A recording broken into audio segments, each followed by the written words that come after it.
Une molécule d'acide aminé, c'est une molécule donc, qui va être par la fois donc, acide et par la fois aminée. Comme on travaille en chimie organique, c'est-à-dire que la partie acide, elle est donnée par la fonction d'acide carboxylique, c'est-à-dire une fonction avec COOH, donc C en double liaison O, et une fonction OH. Puis on va avoir aussi donc, la fonction aminée. Alors la fonction aminée, elle va prendre plusieurs formes, notamment peut-être en NH2, principalement dans ce qu'on va travailler cette année. Elle pourrait être en NH, N, d'accord, mais ici ce qui va nous intéresser en tout cas, c'est qu'on est en acide aminé, puisqu'on va travailler après sur les acides alpha aminés, donc uniquement le NH2 pour la partie aminée. Alors pourquoi alpha? Eh bien en fait, quand on reprend un type de molécule comme il est ici représenté, eh bien en partant du carbone de l'acide carboxylique, puisque c'est lui le carbone numéro 1 lorsqu'on va commencer à faire les numérotations, à faire des nomenclatures, eh bien le premier carbone après celui-ci, donc le alpha, comme on pourrait avoir trouvé dans l'alphabet, eh bien, il porte la fonction NH2, donc la fonction amine. Donc ça lui fait de lui ce qu'on appelle un acide alpha aminé.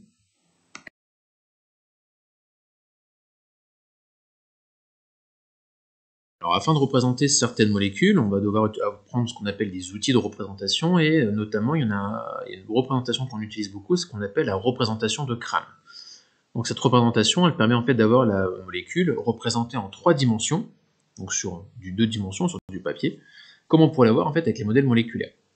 Alors l'intérêt de cette représentation, c'est que lorsqu'on va représenter avec des objets représentés en avant, en arrière ou dans le plan de travail, on va pouvoir déterminer ce qu'on appelle une isomérie de position entre différentes molécules qui, vraisemblablement, se ressembleraient et qui présenteraient forcément la même formule brute. Alors les règles, lorsqu'on va chercher à représenter les molécules selon Cram, c'est d'utiliser donc les traits simples pour tout ce qui sera dans le plan d'écriture, dans le plan de la feuille ou dans le plan du tableau. On met un triangle plein, donc plein blanc ou plein noir, pour les objets qui ont en avant du plan d'écriture, et on fait un triangle hachuré lorsqu'on a donc des liaisons qui vont être en arrière du plan d'écriture. Alors pour donner un exemple, on prend la molécule qui a comme formule brute donc CH3OCl, qu'on pourrait en fait identifier comme un CH2OHCl. Comme ça, on peut identifier un groupement alcool et un groupement en fait halogène dessus. Donc, si on prend une représentation de Lewis, qui est donc une représentation très simplifiée, bien aplatie sur la feuille, sur le plan d'écriture, elle permet donc de compter le nombre de liaisons, de vérifier les valences. On s'aperçoit effectivement que le carbone a 4 liaisons. Et on peut donc facilement représenter qu'on a donc une liaison pour le chlore, une liaison pour l'hydrogène, une autre liaison pour un second hydrogène, et ensuite une quatrième liaison qui est déterminée pour le OH.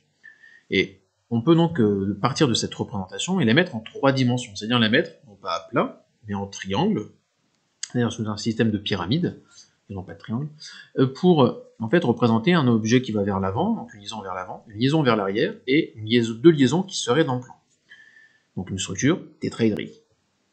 On peut représenter ainsi, donc avec un H qui va en avant, OH en arrière, Cl dans le plan, et le deuxième hydrogène dans le plan du tableau. Mais je peux aussi avoir ce qu'on appelle donc l'isomérie de position, c'est-à-dire inverser les positions entre H et OH, auquel cas du coup j'aurai une deuxième représentation possible, OH va vers l'avant et H va vers l'arrière. Et je pourrais constater, si j'arrive à travailler en représentation avec les doigts, ou si j'ai un modèle moléculaire sous les yeux, que la rotation autour de l'axe CH vertical ne me permet pas de retrouver la même position entre le OH et le Cl lorsque je fais tourner. Donc j'ai bien une isomérie entre ces deux molécules grâce à la représentation de Cram.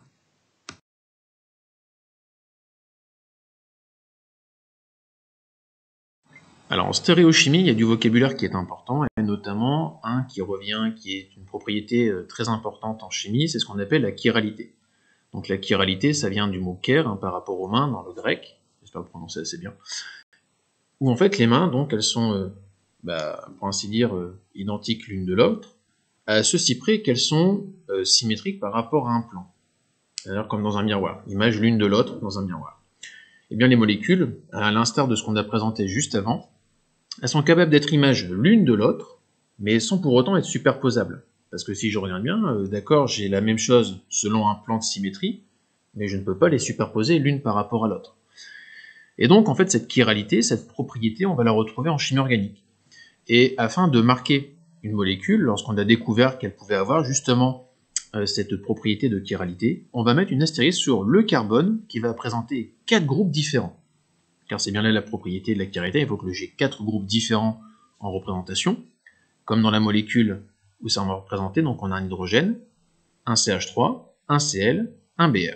Donc j'ai 4 éléments différents, et donc je peux les faire pivoter et interchanger leur place afin d'avoir donc des représentations et donc des isomères différents. Et donc ça va me donnera donc ce qu'on appelle de la chiralité. Donc au sein d'une molécule qui présente un carbone asymétrique, donc ce carbone noté d'une étoile, une fois qu'on le retrouve à l'intérieur d'une molécule, eh bien on va pouvoir donc lui donner 2 représentations, images l'une de l'autre, donc à représenter les 2 stéréoisomères. Donc avec par exemple CH3, CHNH2, COOH, où on peut s'apercevoir effectivement que par rapport à un plan de symétrie, représenté ici en pointillé, je peux avoir donc 2 représentations différentes. Je garde en fait la partie amine et la partie acide carboxylique dans le plan du tableau, et j'ai donc 2 positions possibles pour l'hydrogène et le CH3, en avant, en arrière, alternativement. Donc ces 2 molécules se ressemblent, elles ont la même formule brute, mais ne sont pas superposables, elles sont donc chirales. Et donc dans le vocabulaire qui est intéressant et qui est très important dans le domaine de la chimie, en chimie organique, eh bien des molécules qui vont donc être stéréoisomères, qui vont présenter donc un carbone asymétrique, vont donc s'appeler en fait ce qu'on appelle des énantiomères. Ils présentent donc la même formule brute, ils présentent la même formule semi-développée, la même formule développée, puisque ça c'est uniquement dans un plan d'écriture, pour les structures de Lewis, mais elles n'ont pas la même structure dans l'espace, quand on prend la représentation de crâne. Donc on est bien dans la définition de ce qu'on appelle un énantiomère.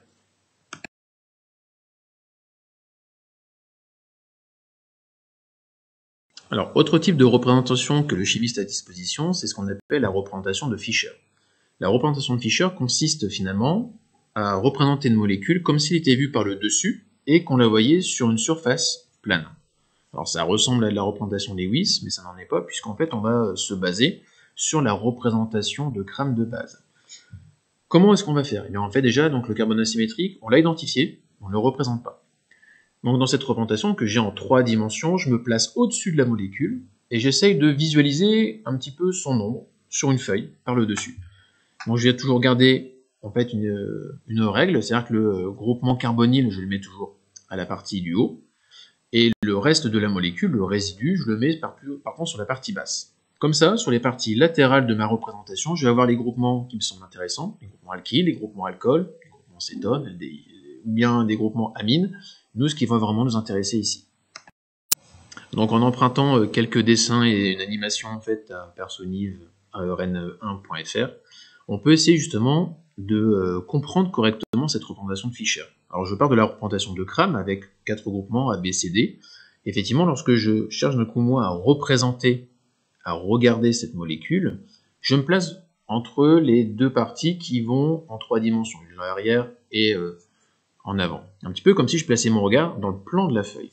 Quand je place dans le plan de la feuille, j'ai donc un élément qui va vers le haut, un élément qui va vers le bas, et j'espère du coup voir 2 éléments qui vont se faire face, donc ici le C et le D, de part et d'autre. Donc je voudrais arriver à la représentation en croix, simple, de Fischer. Pour ça, je vais devoir donc mentalement réussir à passer de la représentation qui va en avant, et de ce que je vois qui part en arrière de mon plan de feuille, c'est un petit peu ça l'idée, je pars en arrière, et j'ai des choses qui vont en avant. Donc réussir à tout mettre à plat. Et une fois que ce sera à plat, on va pouvoir identifier que, alors moi dans le cas des acides aminés, que j'ai un groupement NH2 qui peut être soit à gauche, soit à droite dans la représentation. Donc si le groupement amino se trouve à être à droite, du coup il est énantiomère D. Si le groupe amino est à gauche, du coup on dit qu'il est énantiomère L. Alors dans cette partie, on va essayer de faire justement un petit peu de gymnastique de représentation. Donc, je vous invite vraiment à mettre des fois pause pour essayer de le refaire, de le mettre par écrit, d'essayer de le faire plusieurs fois, et revenir dessus, car c'est vraiment quelque chose qui est vraiment de gymnastique mentale, et ce n'est pas forcément facile au premier abord. On va prendre le cas de l'alanine, donc en fait qui est un acide aminé. L'acide aminé qui présente 2 particularités, donc il peut avoir un énantiomère L et un énantiomère D, ce qui veut dire que donc en termes de représentation spatiale de Crame et de Fischer, j'ai donc des représentations différentes. Alors j'ai quand même mis dans la représentation 3 dimensions, comme si la molécule, en vue un peu éclatée, me permettait de mieux visualiser la chose. Donc j'ai une représentation avec les amines que j'ai mis en bleu, et on a les COH, les groupements carbonyles, qui sont en rouge. Dans la représentation de Cram, je peux alterner la représentation, la disposition entre le groupement amine et le groupement CH3. Ce qui me donne donc la représentation 3 dimensions, sur fond de main, là-dessus. Et visiblement, quand je la regarde, je ne vois pas tout de suite la même chose. Je ne vois pas tout de suite la même chose. Pourquoi? Mais en fait, comme j'ai la rotation possible entre carbone et carbone, la liaison simple qui existe dans la molécule, je peux faire tourner cette espèce de triangle H, NH2, CH3, de manière à ce que le NH2 qui était derrière passe ensuite en plan de tableau, que le NH3 qui était devant passe dans le plan de tableau et inversement. Bref, je peux faire des alternances de position parce que je peux tourner autour. Pourquoi cette rotation? Pourquoi cette position? Eh bien, c'est pour que je puisse placer mon regard et garder dans ma représentation de Fischer, en fait, justement, ce CH3 qui sera mon résidu en bas de ma représentation et garder mon COOH tout en haut. Ainsi, comme ça, lorsque dans ma rotation, je fais passer le CH3 dans le plan, dans la ligne, eh bien, je vais me retrouver avec H qui part en avant, NH2 qui part en arrière dans Cram, mais lorsque je vais les mettre dans mon plan de regard, eh bien, c'est soit ils vont partir tous les deux en avant, soit ils partiront tous les deux en arrière. Et c'est là où ça va faire la différence. Puisque justement, lorsque je vais faire la représentation de Fischer, eh bien, je vais avoir un NH2 gauche, ou bien je vais avoir un NH2 à droite. Donc je vais avoir comme possibilité de représenter le L alanine ou le D alanine.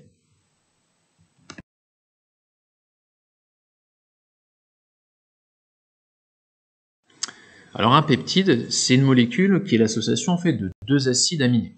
Mais ces deux acides aminés, c'est pas une liaison ionique, c'est pas une liaison hydrogène, c'est une véritable liaison covalente qui est créée entre les deux. Ce qui veut dire qu'on a donc une modification quand même des groupements, donc il y a eu perte d'atomes quelque part, afin de favoriser la liaison entre deux groupements de chaque molécule. Alors la liaison, elle se réalise toujours entre le carbonyle et l'amine de l'autre. Donc, lorsque j'ai un groupement carbonyle qui s'associe avec l'amine de l'autre, j'ai ce qu'on appelle un nouveau groupement, une nouvelle fonction qui apparaît de la chaîne organique, ce qu'on appelle les fonctions amides. C'est-à-dire un carbone, double liaison O, et ce carbone, il est attaché aussi à une fonction N, une fonction amine, dessus, qui elle peut avoir une, deux liaisons avec ce qu'elle veut comme atome. Donc on va voir CON, augmentation d'amine, ce qui est représenté en pointillé bleu au milieu du peptide. Et par identification, donc si je comprends qu'un peptide c'est lié depuis une partie amine, donc il y a une fonction NH qui viendrait d'une partie amine, que ce carbonyle, ce CO, lui vient d'un COOH précédent, d'une autre molécule d'acide aminé, eh bien ça veut donc dire que la liaison N-carbone, elle est en fait finalement comme définie par ma liaison peptidique.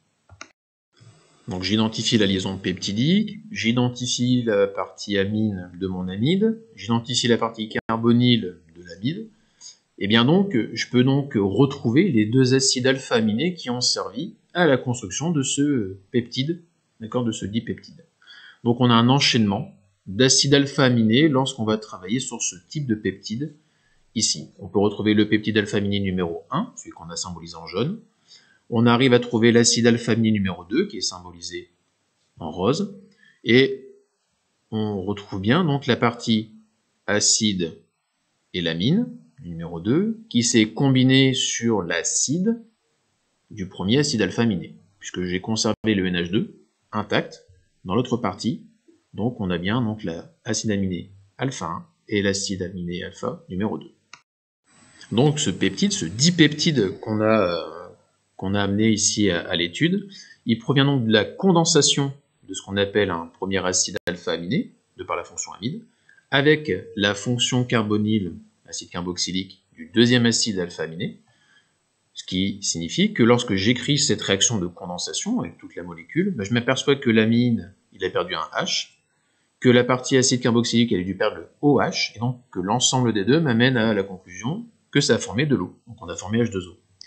Mais là, notre intérêt de travailler avec ce dipeptide, c'est de montrer que ces deux acides alpha-aminés condensés permettent de conserver une partie amine et une partie acide carboxylique. Ce qui veut dire que d'autres réactions en chaîne pour allonger la chaîne de ce dipeptide, pour allonger ce peptide, sont donc possibles. Donc la réaction, elle peut encore se faire lorsque je vais présenter d'autres acides alpha-aminés.